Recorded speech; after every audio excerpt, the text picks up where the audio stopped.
আসসালামু আলাইকুম বন্ধুরা, আমরা এখন ৮৬ পৃষ্ঠার যেই নমুনা প্রশ্নগুলো রয়েছে এর ৪ অধ্যায় নাগরিকের অধিকার এর সমাধান করব। এখানে ৮৬ পৃষ্ঠার যে অনুশীলন নমুনা প্রশ্নোত্তর রয়েছে তার সমাধান। অল্প কথা উত্তর দাও। নাগরিক বলতে কি বোঝায়? উত্তর, সাধারণত রাষ্ট্রের কোনো সদস্যকে নাগরিক বলে। ২. ভাষার অধিকার বলতে কি বোঝায়? উত্তর, নিজের মাতৃভাষায় কথা বলার জন্য যেসব অধিকার অপরিহার্য সেসব অধিকারকে ভাষার অধিকার বলে। ৩. একটি রাজনৈতিক অধিকারের নাম লেখো। উত্তর, একটি রাজনৈতিক অধিকারের নাম হলো নির্বাচনের অধিকার। ৪. অর্থনৈতিক অধিকার কি? জীবন ধারণের জন্য কোনো কাজ করে আয় রোজগার করাকে অর্থনৈতিক অধিকার বলে। বড় প্রশ্ন রয়েছে। ১. মত প্রকাশের স্বাধীনতার অধিকারের একটি উদাহরণ দাও। উত্তর, মত প্রকাশের স্বাধীনতার অধিকার একটি রাজনৈতিক অধিকার।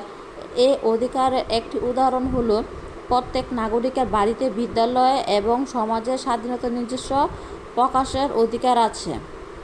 ২. ন্যায্য পারিশ্রমিক না পেলে মানুষ কি করতে পারে? উত্তর হলো যে কোনো কাজ করে সবার ন্যায্য মজুরি লাভের অধিকার আছে। ন্যায্য পরিশ্রম না পেলে মানুষ আন্দোলন করতে পারে।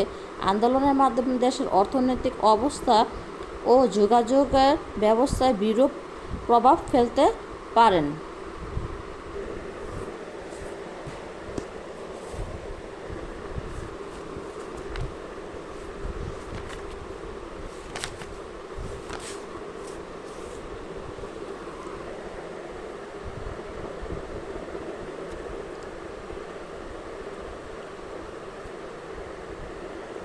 অনুশীলনীর নমুনা প্রশ্নোত্তর বোর্ডের ৮৭ পৃষ্ঠার একটি নৈতিক গুণের নাম লেখো।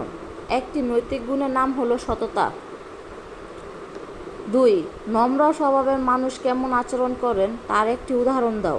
উত্তর, নম্র স্বভাবের মানুষ সবার সাথে ভালো আচরণ করেন। তার একটি উদাহরণ হলো তিনি বড়দের শ্রদ্ধা করেন এবং ছোটদের স্নেহ করেন। ৩. তোমার একটি দোষের কথা লেখো যা তুমি পরিত্যাগ করতে চাও। উত্তর, আমার একটি খারাপ স্বভাব যা আমি পরিত্যাগ করতে চাই তা হলো আমি দেরি করে ঘুম থেকে উঠি। ৪. রাস্তায় কিছু টাকা কুড়িয়ে পেলে তুমি কি করবে? উত্তর, রাস্তায় কিছু টাকা কুড়িয়ে পেলে আমি প্রথমে যার টাকা হারিয়েছে তাকে খুঁজে বের করার চেষ্টা করব। তাকে না পাওয়া গেলে টাকাগুলো কোনো অসহায় ব্যক্তি বা কোনো দাবদ্ধ প্রতিষ্ঠানে দান করব। বড় প্রশ্নগুলো উত্তর দাও। ১. মূল্যবোধ ও আচরণের মধ্যে পার্থক্য কী? মূল্যবোধ ও আচরণের পার্থক্য নিচে দেওয়া হল। মূল্যবোধ আচরণ। ১. মূল্যবোধ হলো আমাদের ভিতরে নৈতিক গুণাবলী। এটা হলো বিশ্বাস বা নৈতিক গুণাবলী। ৩. এটা সবসময় মানুষের ভালো গুণাবলীকে নির্দেশ করে। ৪. উদাহরণ, সততা, নম্রতা। আচরণ। ১. আচরণ হলো মূল্যবোধের বহিঃপ্রকাশ। ২. এটা হলো মূল্যবোধের প্রকাশ বা কাজ। ৩. এটা ভালো ও মন্দ উভয় গুণকে নির্দেশ করে। ৪. উদাহরণ, ছোটদের দেখাশোনা করা, বড়দের প্রতি শ্রদ্ধাশীল হওয়া। ২. নৈতিক গুণাবলীর মধ্যে কোনটির মাধ্যমে তুমি সুপরিচিত হতে চাও? উত্তর, নৈতিক গুণগুলোর মধ্যে সততার মাধ্যমে আমি সুপরিচিত হতে চাই, কেননা সততা একটি মহৎ গুণ। আমাদের নৈতিক গুণগুলোর মধ্যে সততা অন্যতম। যার মধ্যে এই গুণটি বিদ্যমান তিনি সবার কাছে সত্যবাদী হিসেবে পরিচিত পান। তিনি সমাজ, রাষ্ট্র ও বিশ্বের সকল মানুষের নিকট সম্মানের পাত্র হয়ে দাঁড়ান। বিশ্বের মহৎ ব্যক্তিদের জীবনী লক্ষ্য করলে সহজেই দেখা যায় তার সততা দ্বারা পৃথিবী অমর হয়ে আছেন।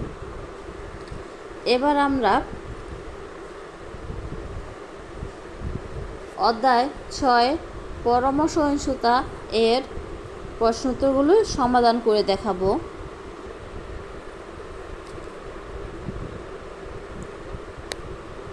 অনুশীলনী নমুনা প্রশ্ন উত্তর 87 পৃষ্ঠার আমরা 6 সহিংসতা এর সমাধান করছি। 1 অল্প কথা উত্তর দিই। সহিংসতা বলতে কী বোঝো? উত্তর, অন্যের মতকে প্রকাশের সুযোগ দেওয়া এবং তাদের মতামতের প্রতি শ্রদ্ধা দেখানোকেই সহিংসতা বলে। এটি একটি সামাজিক গুণ। 2 প্রত্যেক মতামত শোনা উচিত কেন? উত্তর, সবার মতামতের গুরুত্ব আছে। সবার স্বাধীনভাবে মত প্রকাশের অধিকার আছে। সবার মতামত থেকে আমরা অনেক ভালো কিছু বের হয়ে আসতে পারে, তাই প্রত্যেকের মতামত শোনা উচিত।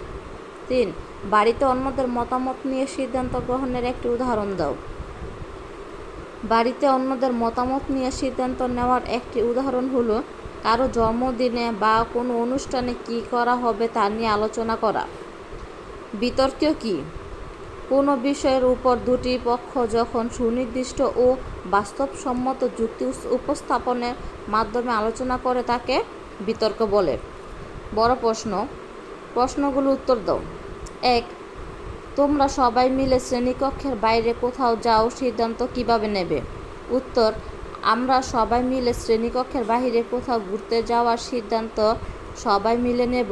এক্ষেত্রে আমরা শ্রেণীকক্ষের সবার মতামত নিব।